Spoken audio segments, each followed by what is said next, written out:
is the Kia Carens Clavis. This is basically the facelifted version of the Carens. However, Kia is like, this is not the facelift, this is actually a model edition, because they plan to continue selling the older Carens as well, which I think will be sold to fleet operators, because there's just going to be one variant of that car. Now we have three variants of the Clavis right in front. This is the petrol automatic, this is the diesel manual, and this is the petrol manual. This is the HTX Plus, so is this. However, this is the HTX, so this is actually a lower variant. Now you will be surprised that the automatic actually gets ADAS, the manual does not get it, and it also gets EPB. This one does not get EPB, it gets a regular handbrake. And that's the reason the automatic has radar panels. Now obviously there are not two radars here, there's a single radar. I don't know which one is functional, which one is a dummy. There you do not get the radar, you don't get the lane keep assist camera. Here you obviously get it. Let's quickly open the engine bay of the diesel, because here, yes, it is heavy. Yeah, this is heavy. There's insulation here. So this is the diesel engine, which is CRDI 16 valve, which is the same engine used by the brand in a multitude of cars. Now before I start, let me show you this awesome car perfume from Involve Your Senses. This is the Involve One Snowfall. It's a very nice and refreshing fragrance. It has this icy coolness to it. In fact, it has menthol, which really refreshes you. It's super easy to regulate. It does not leak at all, and you can get yours with a 10% discount using coupon code FASTBEAM. Now Kia has added a lot of features to this car. One of the bigger highlights happen to be the fact that you can roll down all the windows using simply the key. Yes, the smart key lets you roll down all the windows. So I press this button and there you see all the windows roll down. Yes, that is super duper cool. Now this one has regular seats at the rear, so does not get captain seats, which is actually good if you want to carry 7 people. So that kind of makes it practical. The key of this car is number 11. We are driving number 34 with the petrol manual. So in terms of design, overall silhouette remains more or less the same right now. But let's see the petrol engine quickly by opening the engine bay right away. So it says Turbo Smart Stream. There's an aircraft landing right now. Yes, there is no insulation for the petrol, which is quite surprising. Let me, oh my god, that shuts with a proper thud. Let me just move this car with the key. Yeah, I can do that as well, just kidding. So in terms of the design, well, they have made certain changes to the front as well as to the rear of the vehicle. They have revised the lights here. This sort of a connected light treatment can be seen right there. It gets 3 LEDs here, ice cube lights. This is actually the low beam. This is the high beam of the vehicle. You get 4 parking sensors at the front. You get a front camera as well. The Kia logo. It actually looks quite nice in black. There's a rain sensor here, but it does not get lane keep assist because the manual misses out on ADAS, which is kind of surprising. But I'm happy because I'm not much of an ADAS fan, obviously. Now, coming to the side of the vehicle, you will notice that it has got bigger 17-inch wheels. The tire size has increased from 205 65 16 to 215 55 17. These are crystal cut alloy wheels. They look really nice. There's a camera here. In terms of the length, it has increased by 10 mm. Slight changes because of the bumper, obviously. The length is 4550 mm right now. The wheelbase is almost 2.8 meters. So yes, this is a decently long car with a long wheelbase. Let's quickly come to the rear, because this one has got captain chairs. You can move the seat ahead and behind because it has the sliding function. This is moved all the way ahead and completely upright. This is moved all the way behind and completely reclined. So in terms of space, you will be like, yeah, there's not much space here. But there's the boss mode, using which you can push the seat all the way ahead. And then look at the amount of space here. Isn't that absolutely crazy? That's amazing. Okay, there's a lot of bright sun, so we'll put the sun blind up, which is manual. The door is actually very long, so is the window. Brings in a lot of airy feeling. You also get this table. So this is the device holder, maximum 3.5 kgs it says. You have to use a 1 liter bottle, because if you use a smaller bottle, it will obviously fall through here. So magazine holders, there's a pocket for your smartphone, very practical, and height adjustable front seat belts as well. You get blower controls at the rear, 2 USB-C charging sockets, and this is actually a can cooler. So you turn this on, and then if you put your can here, you can cool it as well. So that's again a very practical touch. This is the air purifier, which has a display. It's a bit noisy, but it occupies a lot of space, because of which you only get the tray here.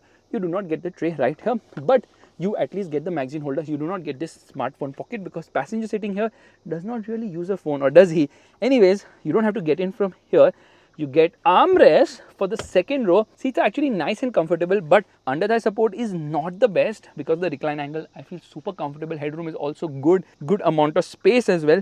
So yes, this is very practical with really big door pockets as well. I like the fact that I've given this leather, but quite a few hard plastics inside this car. How do you get into the rear? Well, it is not very difficult to get into the rear of the vehicle because I can just pull it, or there's a button here. I press this button and look at it, it tumbles, so I can just walk into the rear. By the way, this is completely upright, this is completely reclined, so depending on how much comfort you want, you can make changes there as well. So once I get inside, I realize that space here is decent. Space is better there because obviously the seat has been pushed all the way ahead. Under thigh support is not the best, it's sort of a knees up position.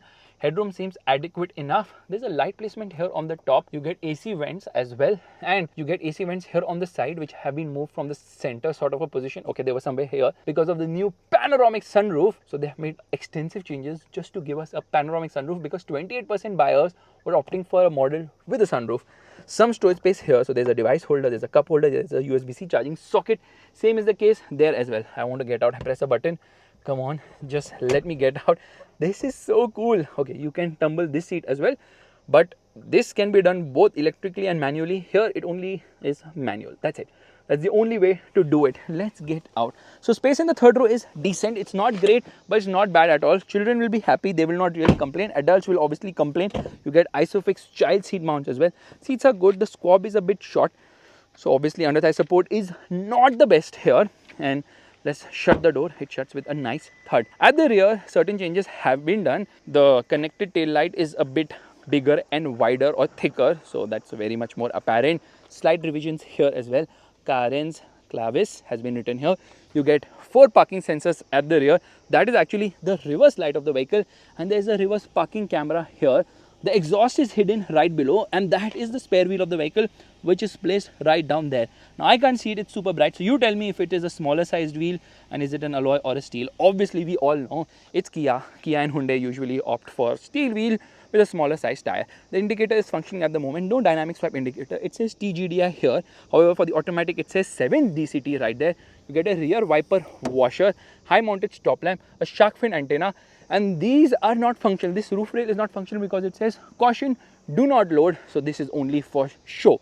Let's quickly open the boot of the vehicle, and it is decent sized, but if you really want to use the boot, you have to put the seats down, which is easy because you just push them down like this, and now the boot is very much usable. I think it was 286 liters and then it becomes almost close to 700 liters when you put the seats down. Here you get the warning triangle along with the first aid kit as well. That is the first aid kit actually. This is the jack, I don't know where Rose is, and this is actually very practical, having some storage right below. Otherwise, whenever you drive the car now, all the stools will move around extensively. There's a subwoofer here, there's a light placement right there. A power tailgate would be a nice addition in this car, because since it's so feature loaded, why miss out on that? Kia Connect, connected car technology with more than 80 features. Request sensor is only on the driver's side. The request sensor is not there on the co-driver side. So that's something Hyundai Kia does. You get power adjust seat, however, it's only for the angle as well as to move the seat ahead and behind. In order to adjust the height, you have to do it manually here. You get a proper dead pedal as well. That is a fuse box, engine start button, traction control button, and headlight leveler. Not many buttons, huh? You get a lot of pockets here, like you can keep 3 bottles here comfortably. There's also an umbrella holder here, and you get one touch up and down for all the windows right now. Obviously, because when you can do it with the key, you can obviously do it by pressing any of the buttons as well. Illumination on all the window controls, which is good, and illumination on the switches for locking and unlocking the vehicle, as well as to adjust the outside rear view mirrors. Bose sound system, which is an 8 speaker system, which actually has great audio quality. I know it breaks your heart, moved to the city and I broke down. But Kia has actually removed the front fog lamps from this car. Yeah, those have been removed because I believe the lights are more powerful, so it doesn't really need front fogs anymore. And the seats are actually quite comfortable and nice. It has got 6 airbags. This is the key of the vehicle. Unlock the car, open the boot, lock the car, and this is to remotely turn on the vehicle. The steering wheel seems to be coming from the Syros, but not really, because the Syros has drive and traction mode buttons on the steering wheel. This one does not have it, because in the automatic, which has drive modes, it's somewhere there. Yeah, in those row of buttons, you get the drive mode selector as well. However, there is no traction mode in this car.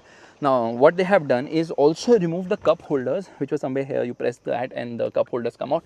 That has been removed, and there was a tray earlier which has been removed. So below here there was a secret tray that has gone as well.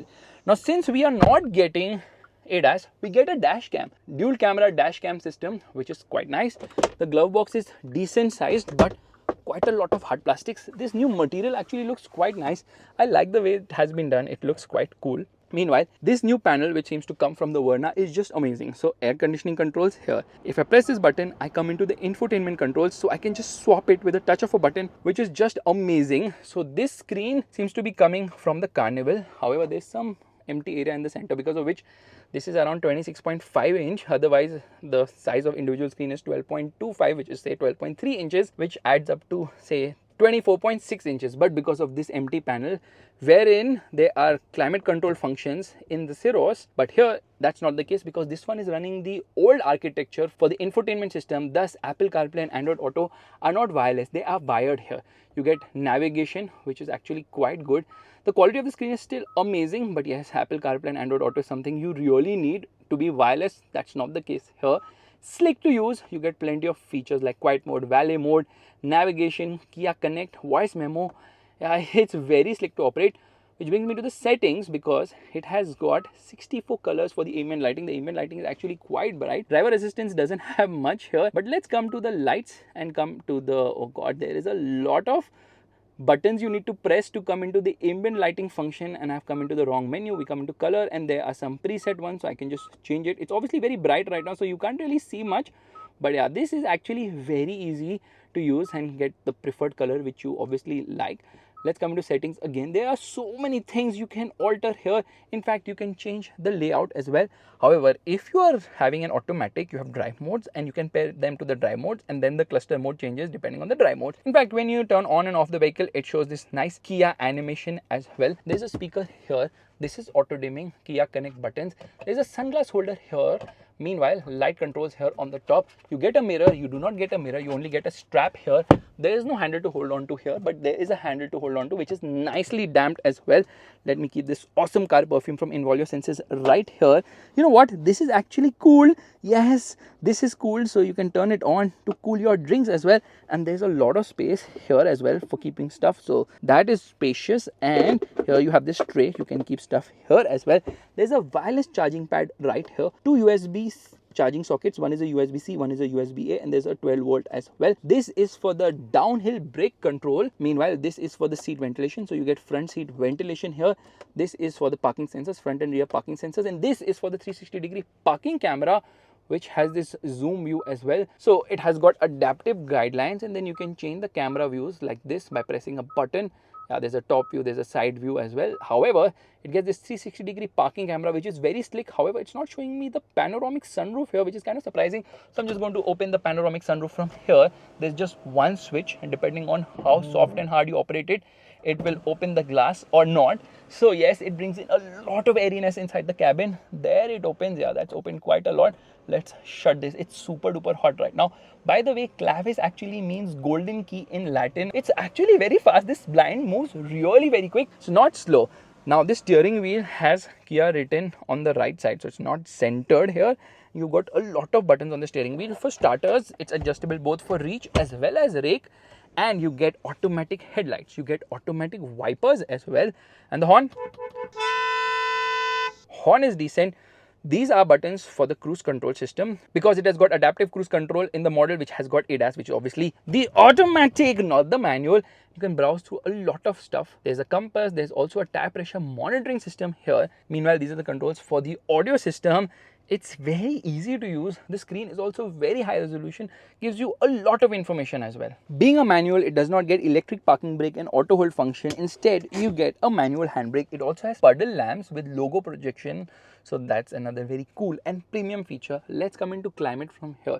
Although you have got physical controls, you can also operate it from the touchscreen, giving you multiple options here, which is very nice. And let's rev it. It revs all the way to more than 5000 RPM in neutral. So let's start driving right away, but with the automatic first.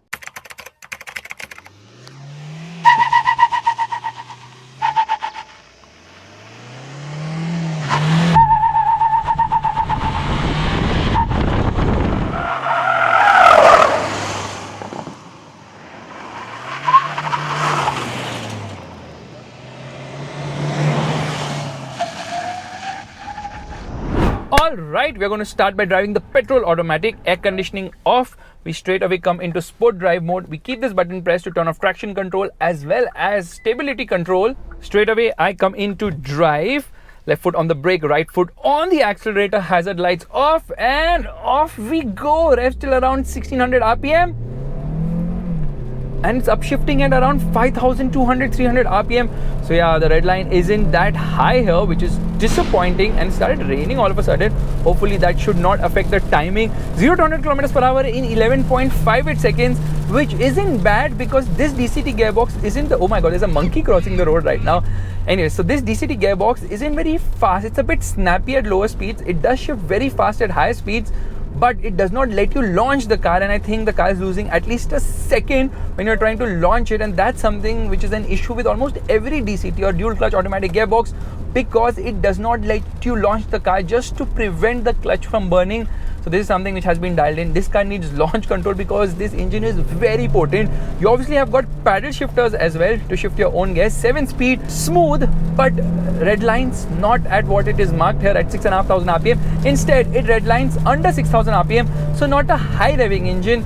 If you want the convenience, you're going to love the automatic. The DCT is the best in terms of the automatic experience.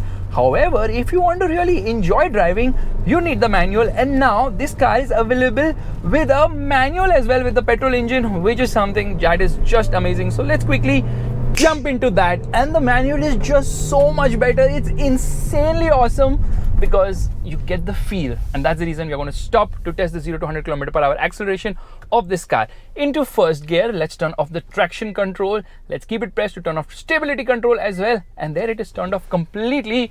Revving the motor, rev still almost 5,000 RPM, and off we go. Beautiful launch, Faisal, what a launch, amazing. And then wheel spin on, upshift. This reduced speed made me not see the tachometer properly, but 0 to 100 km per hour in 10.2 seconds, which is actually quicker than the automatic. I believe it can do under 10 seconds as well if I get a good launch and good weather, less heat, because right now it is super hot. I love this blind view monitor. This is my favorite feature of Hyundai Kia cars. It's just so freaking amazing, and off we go. By the way, I can sync the cluster mode with the time and weather as well. We are in the classic theme. Let me quickly turn on the driver rear view monitor, which is amazing. So the performance is really very nice. The only issue here is I'm pointing straight and the car is moving because the steering is not aligned right now. So in order to drive straight, the steering has to be something like this. Anyways, so like I was telling you, performance is amazing because this 1.5 liter turbocharged petrol engine makes 160 horsepower and 253 newton meters of torque, which gives it absolute crazy performance, especially in the manual, because in the manual you're able to launch the car. In the automatic, you simply cannot launch it. And for me personally, this is the variant to buy because with the manual you get more performance, you can launch the car, it's more aggressive, it's more fun, it's faster, and does not have ADAS, which means you save money there as well. So you save money by not opting for the automatic. A manual is much cheaper. So yes, I see it as a win-win opting for the manual. Okay, today's Saturday, there's no school open today, so stop giving me the warning that there's a school ahead. The engine is actually smooth and refined but becomes sporty as you push it hard and fast. Okay, we are going to make a quick U-turn.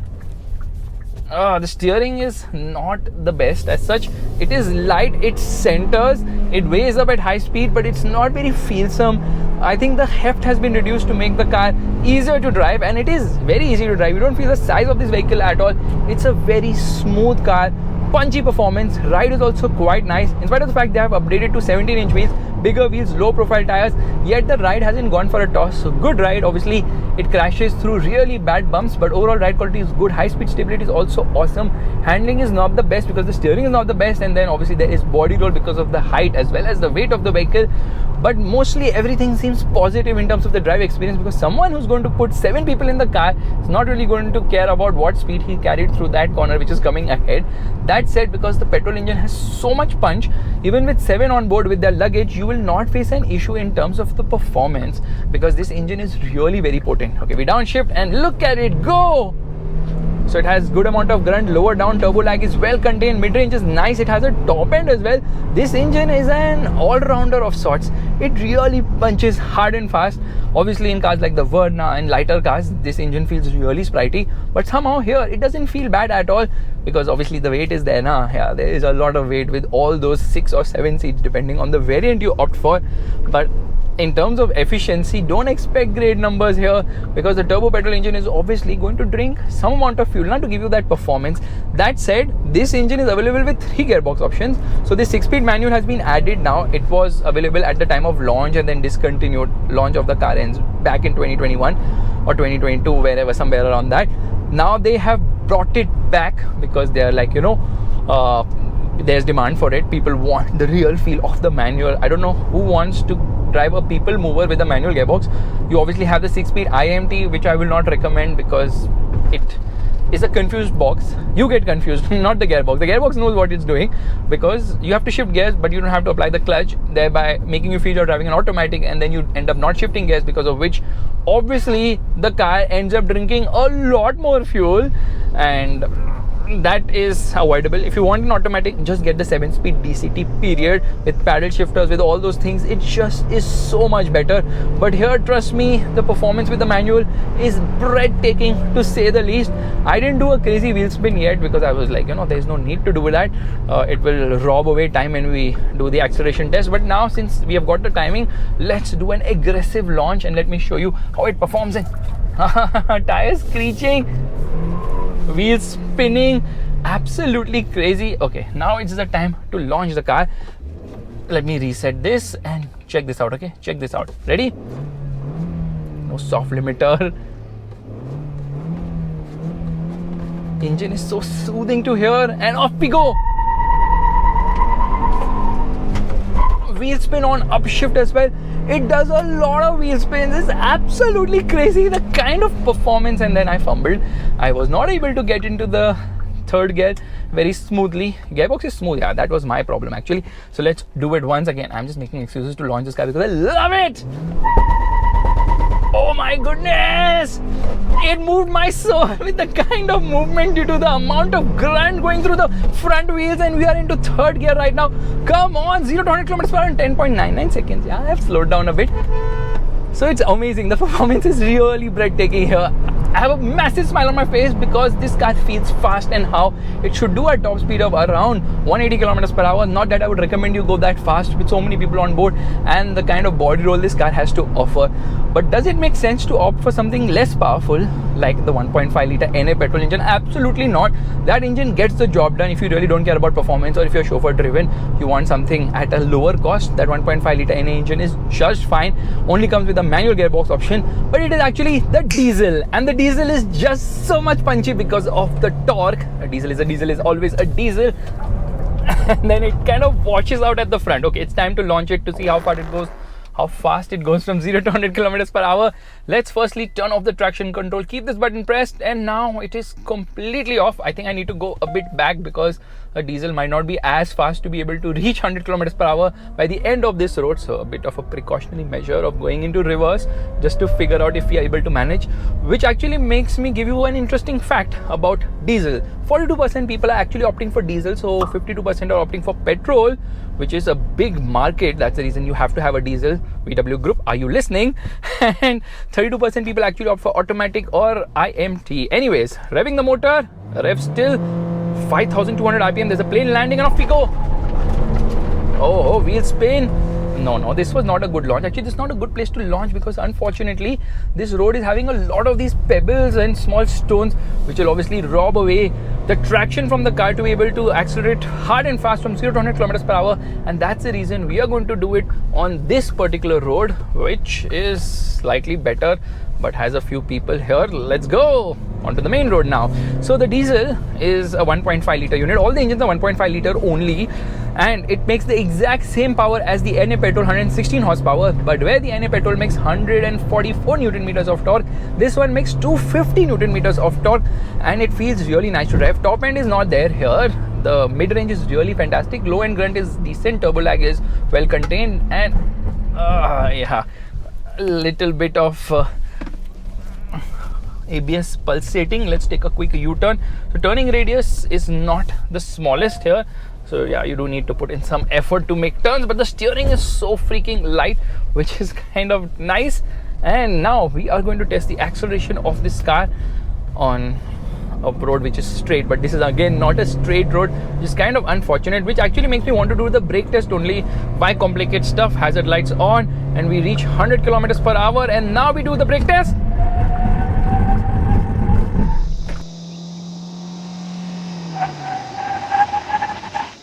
Yeah, the brakes are good, but the tires do screech, and here we go. Everything is moving, and it makes this sound on upshift as well. 0 to 100 kilometers per hour will obviously be slower when compared to the petrol, but we need enough road, which we'll find on the main road only, because here obviously I find it a challenge to be able to put all that power down, and the body roll is obviously significant. Come on.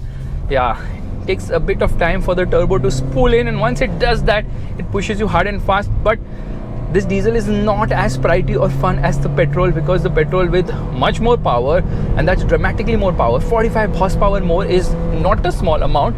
Red line's at 5000 rpm, the diesel. So this diesel is actually quite nice, smooth and refined, but gets loud as you push it hard and fast, which is always the case with a diesel engine, because that's how it is made. And a little bit of wheel spin. First gear, it does 40 kilometers per hour. In second gear, it reaches around 75 kilometers per hour. So the diesel engine is very nice, smooth, refined, and extremely efficient as well, because this engine will easily return around 15 to 16 kilometers per liter, which is amazing mileage. And I definitely feel that for UVs, utility vehicles, you always have to have a diesel. A petrol engine is just too thirsty and doesn't have the torque rush, but this petrol obviously has a torque rush, the turbo petrol engine offered by Kia. That said, this is not a UV, so exception happens here, because this is an RV. What is an RV? RV is basically a recreational vehicle. So Kia's like, it's not an MPV, it's not an SUV, it's the best of both worlds. And let's quickly do the wiper test. Decent amount of spray on the screen. Again, there's some school ahead, which this lady is right behind me. I don't know why, not knowing that today is a Saturday. Saturday schools don't function. At least the school I was in wasn't functional on Saturday, because I used to do all my homework on time. I think children these days don't do their homework on time, and that's the reason they've called on Saturday as well. And if this was a turbo petrol engine now, it would ignite the tires on fire with the kind of wheel spins it does. So yes, this is a bit meek in comparison, but trust me, the performance is amazing. There's no two ways about it. For something which has only 116 horsepower, so the engine does punch way above its weight, giving you quite a bit of sprightly performance here. So I'm not going to complain much, but yes, this car does deserve a bigger diesel engine, because let's imagine, if I put more people in this car with their luggage, there'll be a lot of weight to lug around, and that is when the diesel engine sort of struggles, because it does not have the power to give you swift performance. Then you have to downshift again and again and try to extract every ounce from the diesel engine, and thereby also compromising on the fuel efficiency. So the engine is always under load because of the weight of the car, and especially when you put more people in the car, the engine is having to work that much more harder. It needs a bigger diesel engine, which unfortunately Hyundai Kia don't have, because the future of diesels is sort of uncertain, and they're like, it makes no sense to invest in diesel. Let's keep one engine, the 1.5 diesel, let's put it in as many cars as possible. So the Syros, the Sonnet, the Seltos, the Carens, all 4 of these cars have the same diesel engine. And the Creta, the Venue, they also have the same diesel engine. Even the Alcazar has the same diesel engine. So 7 cars, 1 diesel engine, that makes sense to keep it going. If I see it that way, even the Volkswagen group can continue diesel engines by putting that diesel engine in all their cars. Obviously, it cannot go in a Kodiaq or a Tiguan, because it will not be able to lug that weight. But Hyundai Kia will teach them a lesson or two, how to put a small Chintu Mintu diesel engine in a bigger car and still make it work, because somehow it just works. The gearbox is obviously very smooth shifting. The clutch is also on the lighter side, so it's a joy to drive this car. Now, this is obviously a lower variant, because of which the sunroof is not the full size. It's not a panoramic sunroof, it's a single pane sunroof, and I see a lot of stuff missing. Like, to adjust the seat, I have to do it manually. There's no electric adjust here, there are no ventilated seats. So yes, certain features are missing in this particular variant, because this is the lower variant. But I'm not complaining about it, because obviously you save money there. All the essentials are there, because you get this fantastic screen here. Along with that, you obviously get the blind view monitor, which I love, and you also get this beautiful display wherein you can swap. So yes, they have cut features, but yet given us the essentials in lower variants as well. And in terms of safety, I hope they do the crash test with Bharat NCAP at least, because I suspect this car is going to fare really well, because I feel it's become quite heavy. The bonnet is really very heavy in this car, so certain parts seem to have been reinforced quite a lot. And in terms of the design, after seeing the older Carens, I'm like, definitely the new one looks so much more appealing. The old one was like a sort of a love it hate it polarizing design. We are trying to get to a flat patch of road to do the 0 to 100 km/h test, because I expect this car to be way slower when compared to the diesel, which is obviously a given considering 45 horsepower is missing, and it has less torque as well when compared to the petrol. That petrol engine is fire, not the one which Fiat used to offer. Fiat used to call its petrol engine as Fire, F-I-R-E, which has a full form obviously, which you have to write in the comment section below, because I myself don't remember it. And the high-speed manners are good. This car feels slightly more stiffer when compared to the petrol, because obviously the weight of the diesel engine is slightly more, because of which they've stiffened it up at the front, but not much of a difference, not like a world of a difference. Yes, it's not as comfortable as a petrol, which makes me believe that the petrol is the one to opt for only if you have your own fuel station, or if you can afford petrol, go for it, because the turbo petrol engine is very simple in the way it functions. The more you rev it, the more it rewards you, and the more it drinks from your wallet as well. And there I sort of found a road wherein I can do the 0 to 100 km/h acceleration test of this car into first gear. Hazard lights off, revving the motor, and off we go.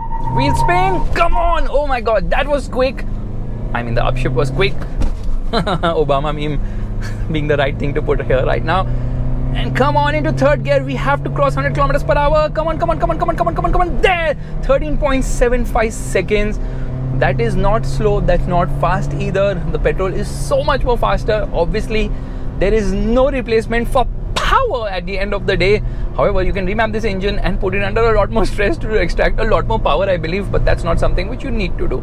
So as I see it, I still feel the petrol manual is the one to pick, because it's fast, it's cheaper than an automatic, there's no ADAS, which is amazing, because ADAS is not really useful for our conditions, is what I personally feel, and it offers you good performance even with a full load, which makes it amazing as well. In fact, this car has got no real competition, because the Alcazar is obviously placed at a higher position.